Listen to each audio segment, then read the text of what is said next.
Walking Forward's been in existence since 2002. I'm a radiation oncologist, which seems far removed from trying to address cancer disparities. I'm originally from the state. I grew up in Sioux Falls, and then I've been in Rapid City for 17 years as of last month. So hard to believe I've been here that long. But one of my many reasons for moving back to South Dakota, especially the Black Hills. I used to work out here in high school, and I did my last years of medical school in Rapid City. So I've always had a thing for the hills, and anyone that comes out here would certainly understand that. And it was really a tremendous opportunity back in 2002 when these grants were made available for community cancer centers. And so we're going to primarily talk about the CRCAIH funding that we received, but also want to put it into context of what our program is about. I'll get a little bit of that into the end. So again, we're very grateful to Dr. Elliott and the peer review process to fund a part of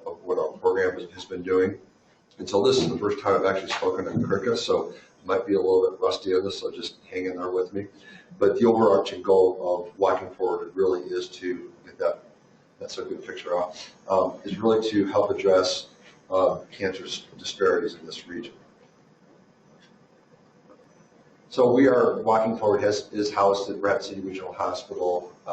We relocated to Avera Health 2 years ago, primarily because of one of sustainability, even though hospitals out here has been terrific to work with, and I'm based out of the cancer center, and so is my staff, for a variety of reasons, and one being that they have a larger infrastructure to house our program, but all the staff still lives in Rapid City, in addition to staff that are in Pine Ridge and Rosebud. We'll try the button on the left, maybe. Okay, so on this particular project, I guess this will just go forward. The collaborators on this I'm the principal investigator on this particular survivorship project. Michelle Sargent's our project manager. A new person on the scene 4 years ago, but he goes by Iqbal, but he's this unbelievable computer scientist based out of Marquette, Michigan. I think most people know Linda Burhan-Stepanoff, or Linda B for short, Linda Krebs, as well as Mark Dignan. So those are really kind of our core research group as far as when we put projects together. Our staff who really implemented this project, the app that we're going to get into, Doris Thiebel is our community research representative in Pine Ridge. She's housed out of the IHS hospital there. She's been terrific. She's a nurse. She's networked within the community. So Doris has been doing this in Pine Ridge, and then Simone Bordeaux in Rosebud. For the first probably 8 years of Walking Forward, we also had a presence on Cheyenne River, but due to cuts in the NCI budget, and we had to eliminate one part of our program, so we haven't been in Cheyenne River for some time, but we're hoping that'll change with our next project. So with this particular project that we have, it's a pilot grant received from Sanford's Collaborative Research Center for American Indian Health. And what we put in for, and Linda B was really the one instrumental in putting this application together, was to build and develop a cell phone application to encourage and track physical activity following cancer treatment. So the 10,000-foot view on this is a cancer treating physician for patients that are either long-term survivors, even though some may not be cured, but they're going to be at least be alive and long enough where survivorship issues become important. And that's kind of a new buzzword, survivorship, and we can talk a little bit about that more in the questions and answers. But as a treating oncologist, what people are coming up with the survivorship plans, I've always felt that's something that we've done as oncologists so that we can do a better job. But the idea here would be for patients who are survivors, can we do something to increase their physical activity? Because there is some data that can improve their quality of life, and there may be some soft data that may even improve their longevity. So the research question is, can a culturally appropriate cell phone application increase physical activity in American Indian cancer survivors living in the Northern Plains? So that at its core is what we're trying to get at. The rationale, cancer survivors are increased risk for developing second cancers, so one of the most important things they can do is quit smoking if they do have a smoking-related cancer. Physical activity may reduce the risk of recurrence for second cancer diagnosis. And about a fourth of patients, about 25% report decreased physical activity or physical quality of life and 10% decreased psychological quality of life following cancer diagnosis and treatment. So anyone who's been through cancer treatment, if they've had the surgery, the radiation, the chemo, it does take a while to get your wheels back underneath you again. So this is part of the rationale. So project aims were to develop this culturally appropriate cell phone app to increase physical activity, and then to collect pilot data to evaluate the usability and effectiveness of this application. Eligibility, relatively small project, but very labor intense. So we wanted to identify 16 American Indian cancer survivors, 8 from Pine Ridge, 8 from Rosebud, patients who typically admitted to not exercising daily. They're at least 21 years of age and older, they're both males and females, and put on here patients diagnosed with cancer that have a reasonable performance status. Certainly if someone has gone through cancer treatment, especially if they're treated for non-curative intent, and they just aren't feeling that well, probably the last thing they want to do is some significant physical activity. So we're very select in who we offer this to. So the patients had to be within 3 years of initial, recurrent, or second cancer diagnosis, self-report, being able to exercise daily or have some ability to do so. Almost everybody has some significant or some medical comorbidities such as high blood pressure and diabetes, and must be able to understand, read, and speak English.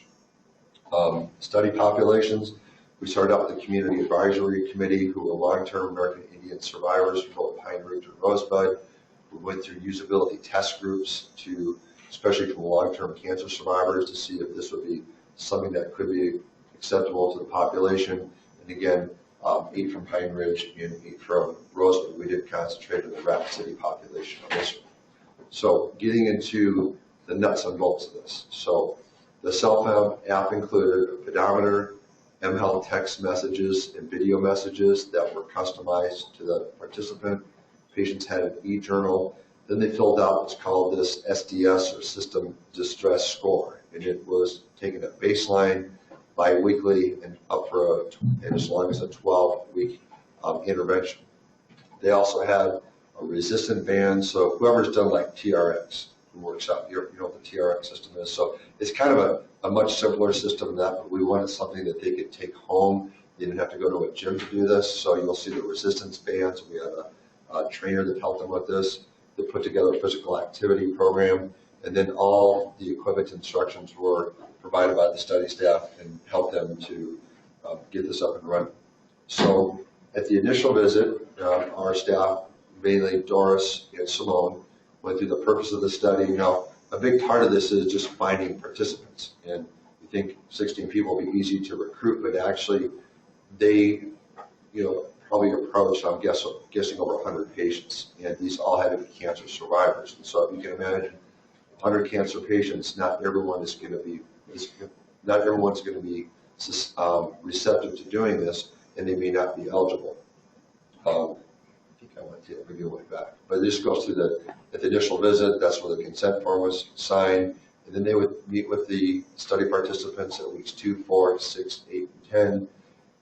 And a number of things were collected on the cell phone app. So I can barely see this from the back here. So this is what their cell phone app looked like.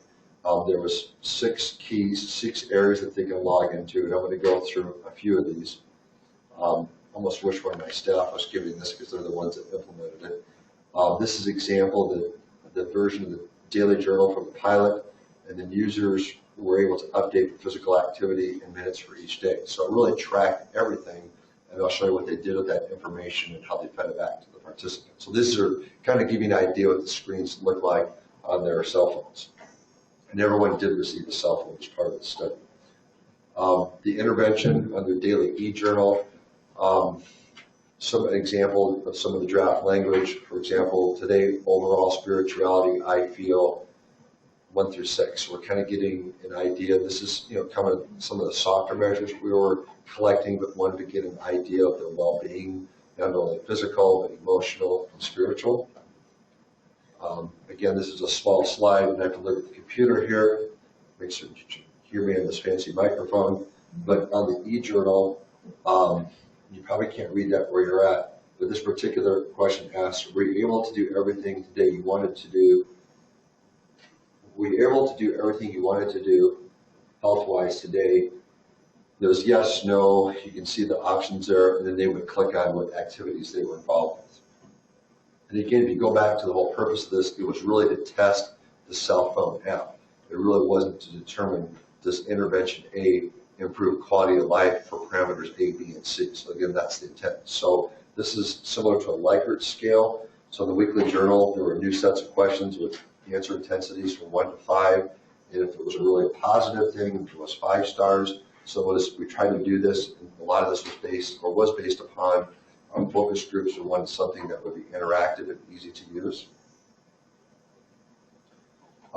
We also had 2 types of pedometers. One was built into the cell phone, and the other one, they had a manual pedometer. So we wanted to, the computer scientists wanted to check to see if those 2 actually correlated.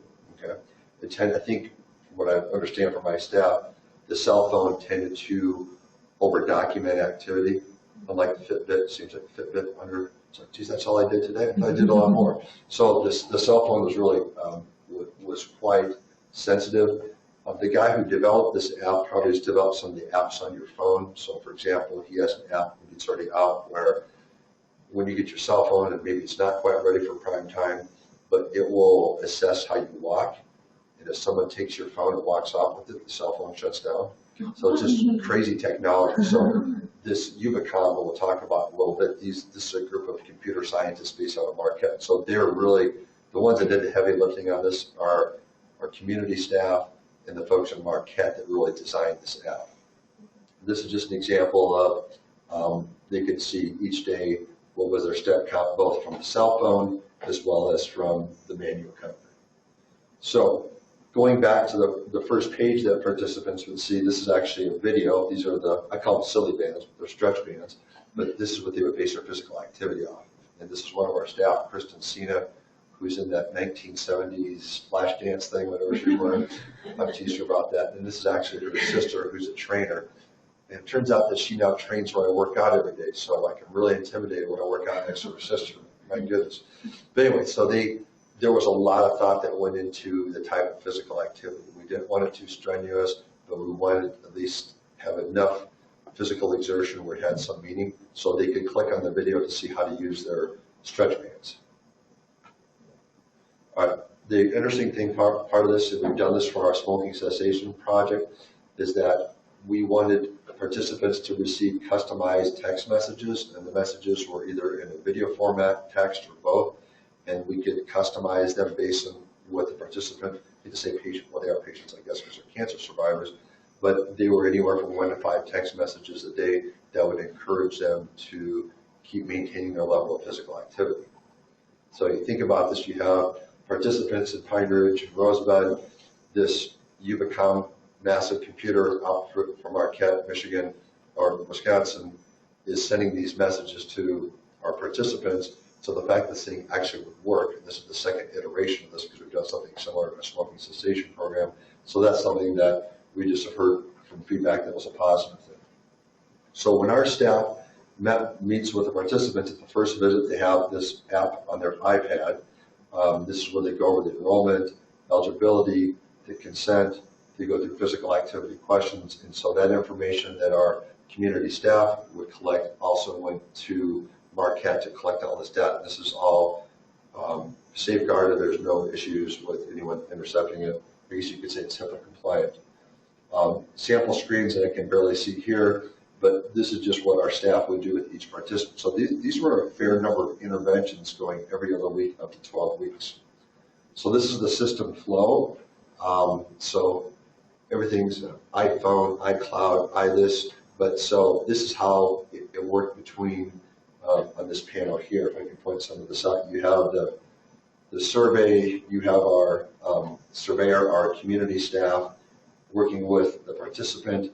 There was interactions going back and forth between those two, as well as information that was fed into Ubicom out of Marquette, and so it kind of provided this continuous loop for feedback. I mean, 10 years ago, if I would give this talk to you, you would think I was speaking a different language, but it has addressed some of the issues as well, where not everybody may have a landline. Of course, now with iPhones, who has a landline anymore? but it's kind of mitigated that issue in some underserved communities. So what happened with the counseling? For visit one, just to kind of walk through a little bit of that, they received their phone, they'd have to sign an agreement for what they could use the phone for, what they probably shouldn't use the phone for. But it's really kind of an educational process to get the participant comfortable with doing this program. And then for the bi-weekly visits, they would discuss the previous 2 weeks, the ease and usability of cell phone apps, provide participants with Jenny's guidelines. She's our network, she's our exercise specialist. So there was a lot of feedback. So it's not like we just gave the phone, you figure it out, and we'll talk to you in 3 months. There was a very labor-intense process during this duration of time. So can't really graph up to you a positive Kaplan-Meier survival curve on this, but so what do we do with the data? So this is 11 entries, and you can read some of this, but this is how we're trying to document all this. And we have one of our epidemiologists or statisticians that are analyzing the data, but this is a kind of a small group of patients, and again, it was fairly labor intensive for each participant. So as of now, 10 participants were recruited. We wanted to get it up to 16, 9 from Pine Ridge, 1 from Rosebud, 4 completed the program. They're analyzing the data from the cell phone and iPad apps, and the study officially ends at the end of this month, but I think it'll go a little bit longer. I'll get into lessons learned in a little bit, but our staff worked really hard to find cancer survivors, and because most of the patients from Western South Dakota, or many of them will come to Rapid City, we know where they are. So many, I would say well over 100 patients were asked to see if they were interested in participating, but for a variety of reasons, especially in Rosebud, it was really a hard sell. It was frustrating for Simona and Rosebud because it was labor intensive to try to get this off the ground. So some of the lessons learned. One person decided not to start, 5 were lost to follow up. We've had issues of trying to do mHealth projects, and maybe I'll just get into this right now, but we just completed a 4-year project. It's a randomized trial looking at smoking cessation, 256 participants, everyone had a cell phone. The interventions in that study was a big randomized trial, but it was minimal versus intense for the following parameters. They would get counseling, minimal versus intense. They get nicotine replacement, minimal intense, text messages. But we've had a lot of turnover with cell phones. We've had lost cell phones. Our budget went up dramatically, not on this, Dr. Elliott, not on this project, but on the smoking cessation project, where we went way over budget because we weren't anticipating some of these things. So these are kind of unique, maybe not unique, but in our world, I guess out here, we're not aware that this has been tried before. Maybe some other groups have tried it, but there are definitely some lessons learned if you want to start getting into some mHealth applications. And we're still going to continue to do some of this, but the challenges that stated by the participants, it was too much exercises. The band exercises were hard enough to do. The cell phone is not enough of an incentive. Our staff came up with potential solutions would be open it up to the frontier population, not only American Indians, but everyone living in Western South Dakota. Maybe open it up to survivors that are 5 years out. Because to be honest, if someone's a year out from a cancer treatment, they still are kind of recovering. For women who have had breast cancer, they can play the chemo brain for an extended period of time.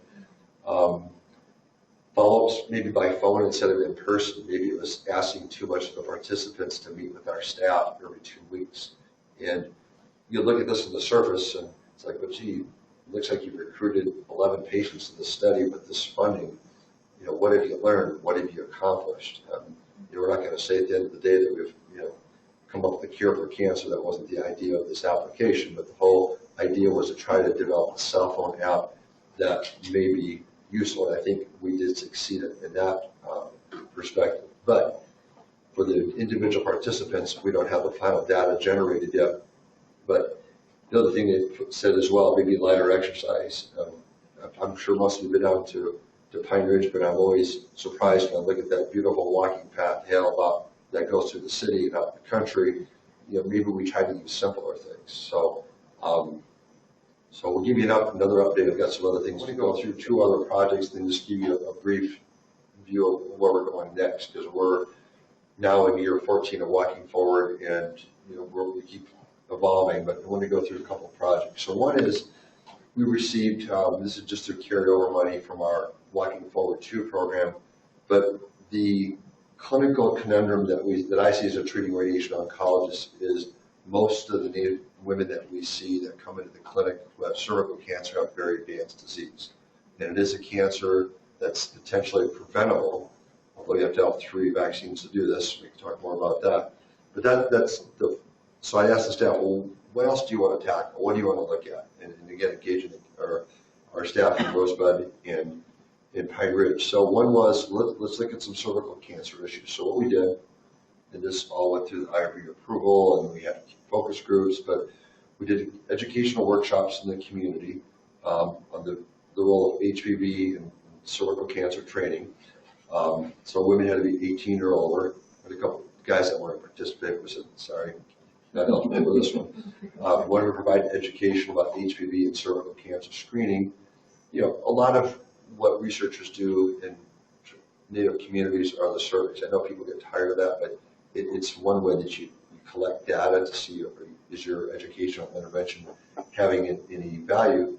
And then the unique thing about this, and we reached out to Deidre Buchwald, who has done a similar study, a very similar study in Pine Ridge, is we gave women the option on site if they wanted to perform a self-vaginal swab to assess for HPV.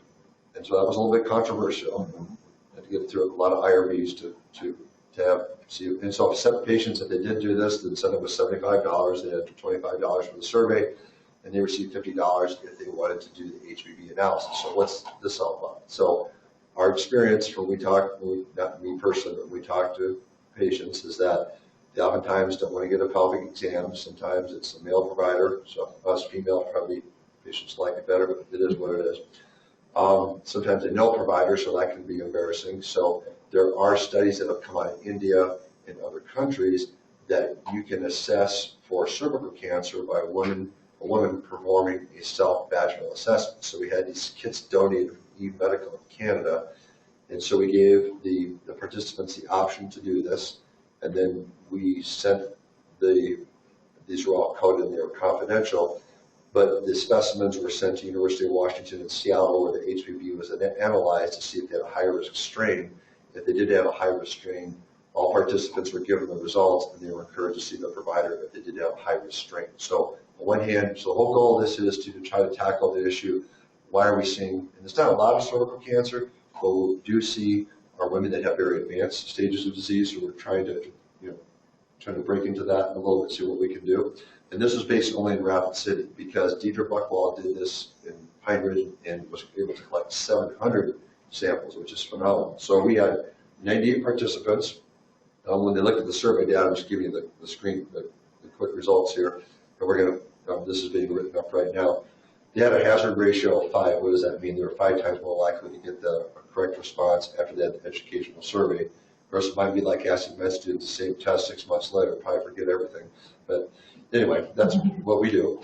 And then when we looked at the HPV self-swab analysis, it turns out that about 40% of these women had high-risk HPV strains. So, and that's not dissimilar to when Maria Bell did her study at Rosebud, when they did this Hopi Nation, and we don't know the results when Deidre Buchwald did, but we did give the patients, their participants, the feedback, and they were encouraged to see their provider. So just, again, this is giving you the conclusions. We want to be the importance of community education, the importance of vaccinations. We're writing this up. It turns out, when you look at the most recent literature, 40% of women, by the time they're 20, if I get the statistics right, have received all 3 vaccinations. So, and maybe 60% for the first, but you need to have all 3. And for boys, it's down to 20%. So even if people know about it, they're not getting all their vaccines. Importance, obviously, of screening and early detection. I mean, I'm always amazed, and I just saw someone not too long ago who was a Caucasian, young woman, very advanced cervical cancer, but for whatever reason, she didn't want to come in to be seen. So those are barriers out there that are worrisome for screen-detectable cancer. You know, the screen-detectable cancers are obviously cervix, colorectal, prostate, breast, and now lung. So those are just things that we can all think about.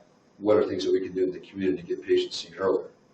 So now transitioning to the other project that's now going on, most lethal cancer that we see as far as the highest death rates from lung cancer. We see in the cancer center probably 150 to 160 lung cancers a year.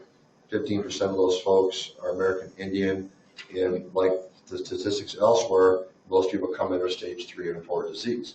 Well, we now have a screening test for lung cancer, and this has been proven by a large randomized trial. And to be eligible for what's called an LDCT or low dose CT scan, it's basically a CAT scan through your chest, no IVs, which is simple to do. To be eligible for this, and Medicare will pay for it, you have to have a 30-pack-year smoking history, be between the ages of 50 and 75. So we have that data out there. We know that not everybody will pay for this. And there's also some emerging data that there are some blood serum markers that can correlate to lung cancer.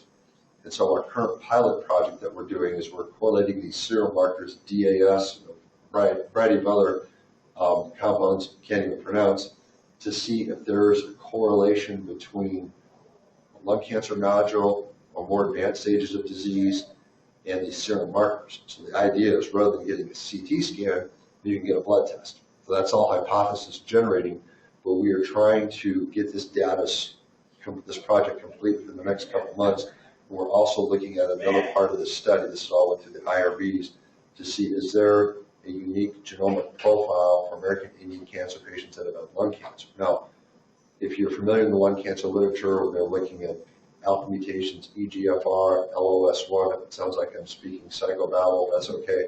But we know that a certain percentage of lung cancers that are now being, so through the story there is, we're seeing more lung cancers in non-smokers. They tend to be females, and they tend to be adenocarcinomas, and they tend to have these markers.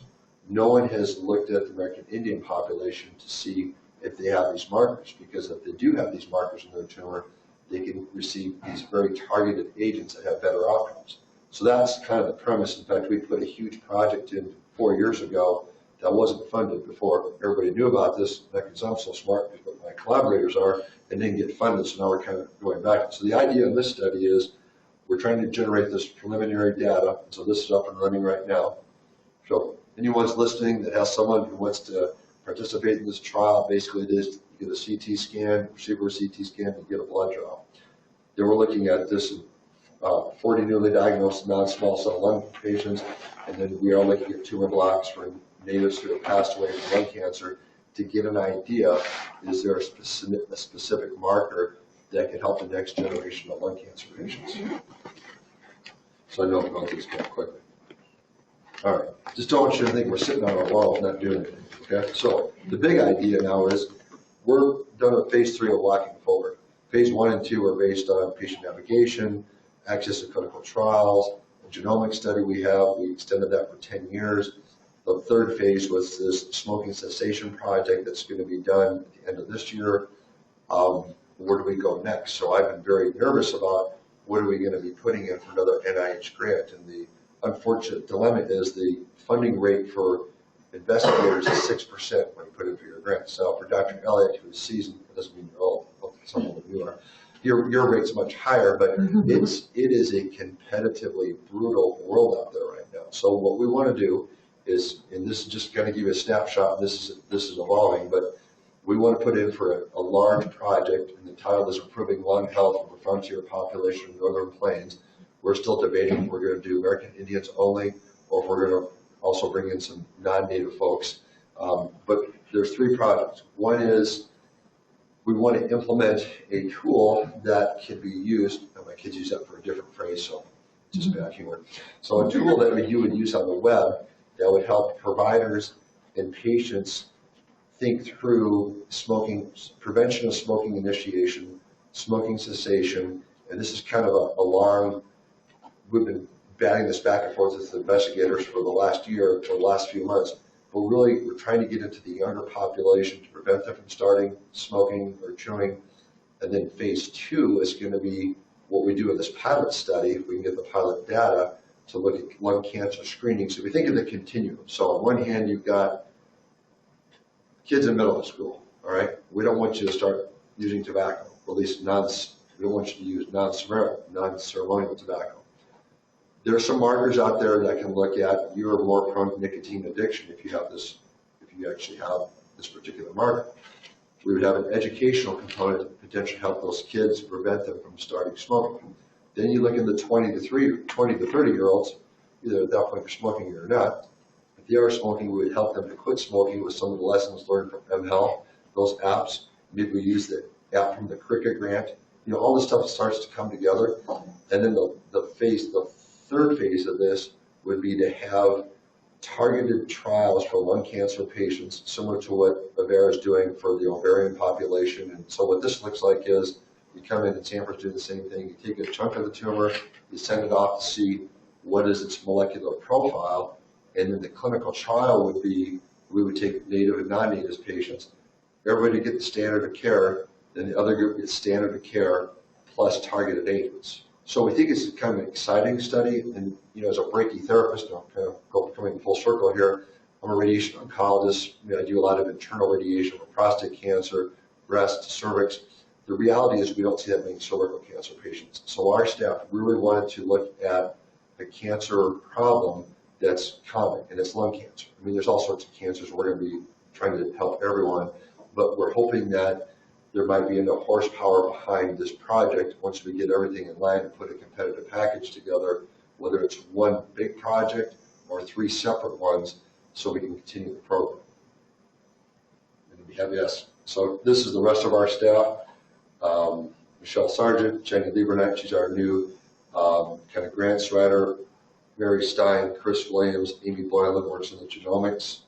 When you go back to, regardless of what project we're talking about, whether it's mHealth for smoking cessation or the CRCAIH, at our core, what we do in the tribal communities is patient navigation. And regardless of what we have on paper or what the grants are requiring us to do, which we're going to do obviously, we're there really to help patients. We're there to help them get into the healthcare system if they're having a problem accessing healthcare. And we don't care if they go to Sioux Falls or Valentine or Bismarck or Rapid City.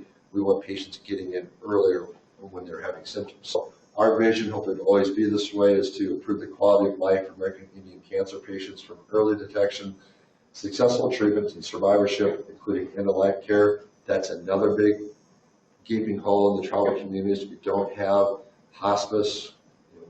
Whoever's listening in, that would be something we really need to start working on. And our mission is that this has been and will continue to be accomplished through access to screening, state-of-the-art cancer treatments and clinical trials, and comprehensive patient navigation. So this is year 14. I hope we've had a little bit of an impact in the community. It's been an honor to work with the communities, and I work with the cancer patients every day. We hope, in 5 or 10 years, we're having some positive impact, but there are a lot of people working on this. And as Dr. Elliott and I spoke before, my talk is we really want to think about how we can partner with other institutions because we're relatively small. So happy to take questions and appreciate your attention.